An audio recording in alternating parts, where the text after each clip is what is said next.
muna. Anong paraan yung ginawa mo kung ganun? Just let me handle my family, Augustus.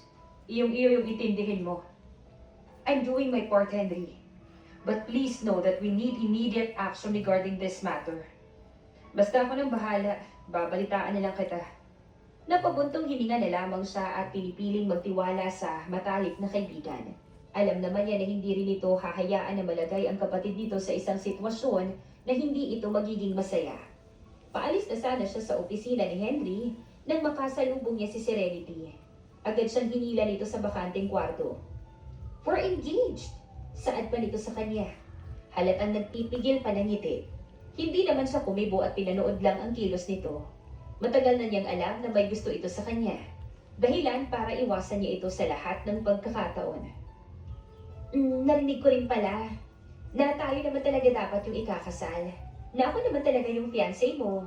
Kaya lang ayun, dagdag pa